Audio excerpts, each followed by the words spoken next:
बैठ जाऊँगा इस पर? हाँ बैठो ना। बैठ जाऊँगा बात करते करते। बहन बताएं, कल भोपाल टाकीज़ पे सारे मौलाना आपको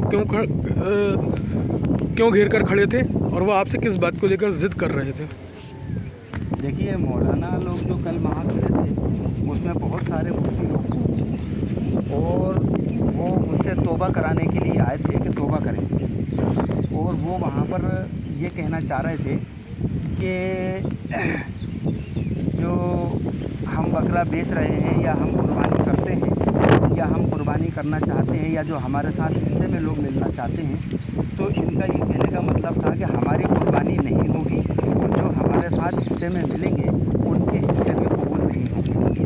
तो मैंने उनसे ये कहा था, मैंने कहा भाई साहब, आप लोग जो मेरे पास आए हो, जो मुझसे बात कर रहे हो, वो किस बुनियाद पे कर रहे हो? क्योंकि कुर्बानी तो हम जो है अल्लाह के लिए करते हैं और हमारी कुर्बानी अल्लाह कबूल करेगा या नहीं करेगा ये अल्लाह के मामले हैं, हमारे और आपके नहीं हैं। और आप जिस तरह से ये दावा कर रहे हैं कि हमारी कुर्बानी कबूल नहीं होगी, तो ये तो खुदाई दावा हुआ, नाउज़ु बिल्लाह, या आप अपने आप को नबी होने का दावा कर रहे हैं। असल में ये मुझसे तौबा कराने आए थे। और ये तौबा क्यों कराने आए थे? ये जब भीड़ को देखते हैं, हमारे कुछ साथी हैं जिन साथियों को ये अकेला देख के घेर लेते हैं और घेर के उससे आकर के ये उल्टे और गलत तरीक़े से हमारे ऊपर भुगतान लगाते हैं।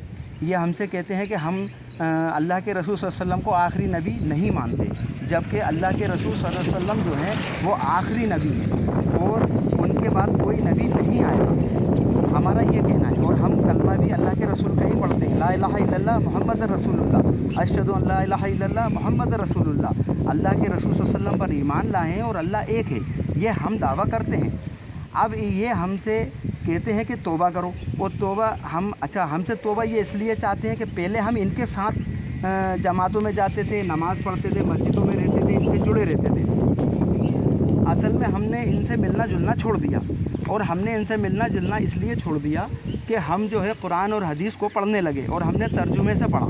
जब हमने पढ़ा तो उसमें हमने ये देखा कि कुरान और हदीस ये कह रही है कि आप बिना उलमाओं के और बिना लोगों से जुड़े, आप कुरान और हदीस की रोशनी में आप दीन की निस्बत पे चल सकते हैं, दुनियादारी में रह कर के भी। तो हम दुनिया से रोज़ी भी कमाते हैं और अल्लाह का शुक्र है अल्हम्दुलिल्लाह हम जो है दीन से भी जुड़े हुए हैं।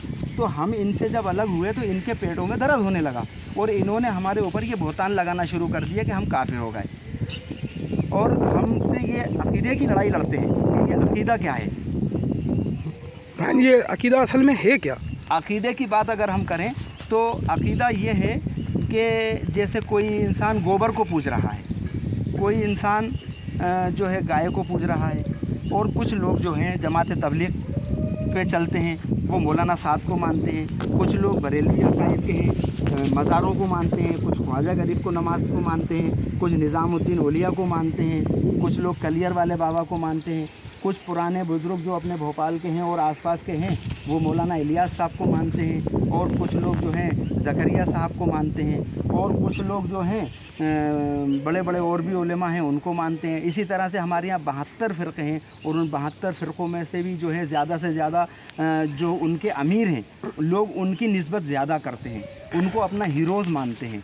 अब ये अक़ीदा है, ये इनके कहे हुए तरीक़ों पर चलते हैं, उनकी लिखी हुई किताबों पर चलते हैं, और हम इनको इस बात से रोकते हैं। हम कहते हैं कि अल्लाह के रसूल सल्लल्लाहु अलैहि वसल्लम की किताब एक ही है, वो है कुरान। कुरान पर चलो, और जो आपने हमें तरीक़ा बताया है कि एक भी सहाबा की इत्तिबा कर लोगे तो कामयाब हो जाओगे, हम उनके अक़ीदे से दूर रहते हैं और हम अल्लाह और उसके रसूल की बात को मानकर उस पर अमल करते हैं। तो इनके पेट में ये दर्द होता है कि हम जो है इनके साथ क्यों नहीं हैं। ये अपने अक़ीदों को अव्वल रखते हैं और अल्लाह और उसके रसूल को बाद में रखते हैं, और आकर के कहीं भी जब देखते हैं भीड़ लगी हो, हम वहाँ कहीं हमारा कोई साथी मौजूद हो, उसको पकड़ लेते हैं और कहते हैं तौबा करो, और तौबा कराते हैं, और फिर हमसे ये कहते हैं कि वो शकील बिन हनीफ जो हैं उनको जो है तुम काफिर कहो, और काफिर कहो और तौबा करो। तो भाई हम शकील बिन हनीफ से हम क्यों काफिर कहें, हम क्यों उनको जो है कि भुगतान लगाएं किसी भी चीज़ का। इन लोगों को ये भी नहीं मालूम कि अल्लाह के रसूल सल्लल्लाहु अलैहि वसल्लम ने फरमाया कि कोई भी शख्स मेरी बात के आगे और मेरी बात के पीछे बढ़ाएगा या घटाएगा वो अपना ठिकाना जहन्नुम में बनाएगा। ہم اللہ کے رسول کی ان سب باتوں کو دھیان میں رکھتے ہوئے بات کرتے ہیں، اور ہم یہ ان سے جب انہوں نے ہم سے کہا کہ توبہ کرو اور شکیل بن حنیف کو جو ہے کافر اور یہ کہو، تو ہم نے منع کر دیا کہ ہم نہیں کہیں گے۔ تو انہوں نے مجمع کو اکٹھا کر لیا اور ہم سے زور زبردستی کر کے توبہ اور ہمارے اوپر بہتان لگانے لگے۔ اصل میں بھائی شکیل بن حنیف ہیں کون؟ ہاں، شکیل بن حنیف صاحب جو ہیں وہ ہمارے ہیرو ہیں۔ اصل میں جیسے انہوں نے اپنے مولانا صاحب کو ہیرو بنا رکھا ہے، اور جتنے فرقے ہیں ان سب لوگوں نے اپنے اپنے لوگوں کو ہیرو بنا رکھا ہے، اسی طرح سے شکیل بن حنیف صاحب کو ہم عیسیٰ اور مہدی مانتے ہیں۔ اصل میں ہمارے پاس اس بات کی سب دلیلیں ہیں، اور ان کا یہ کہنا ہے کہ عیسیٰ اور مہدی جو ہیں وہ آسمان سے آئیں گے اور مہدی جو ہیں وہ پیدا ہوں گے۔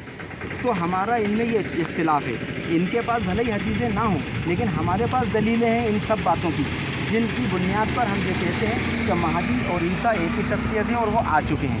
یہ ہمارا ان کا عقیدے کی لڑائی ہے۔ یہ اس عقیدے کی لڑائی کو ہمارے مطلب جو ہے کہ دباؤ بنا کر کے ہم سے توبہ کرواتے ہیں، اور جگہ جگہ یہ اعلان کرتے ہیں کہ ہم جو ہے یہ کفریت کی طرف چلے گئے، جبکہ ایسا نہیں ہے۔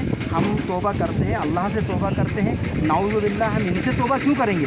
اگر ہمارے سے کوئی غلطی ہوگی تو ہم اللہ سے معافی مانگیں گے، اور اللہ ہمیں معاف کرنے والا ہے۔ وہ جنت و جہنم میں ڈالنے کا جہاں مسئلہ ہے وہاں پر بھی ہم اللہ کو ہی ترجیح دیتے ہیں کہ اللہ رب العزت جو ہے وہی جنت و جہنم کے فیصلے کریں گے، ہمارے گناہوں کے اور ہمارے ثواب کے فیصلے اللہ رب العزت کریں گے۔ یہ ہوتے کون ہیں ہمارے فیصلے کرنے والے؟ جو ہمارے کو کہیں بھی آ کے گھیر لیتے ہیں اور اٹھا کر کے مسجدوں میں ہمیں نماز نہیں پڑھنے دیتے ہیں، اور ہمارے کو مسجدوں سے باہر نکال دیتے ہیں، اور ہمارے کئی ساتھی اعتکاف کرتے مسجدوں میں تو انہیں بھی مسجدوں سے باہر نکال دیتے ہیں۔ یہ تو یہود و نصارہ سے بھی آگے نکل گئے، یہ اپنے آپ کو مسلمان کہتے ہیں، یہ مسلمان نہیں، یہ تو اللہ کے رسول صلی اللہ علیہ وسلم نے جو فرمایا کہ میری امت کے آخری زمانے کے جو علماء ہوں گے وہ علماء سو ہوں گے، جو دنیا کے بدلے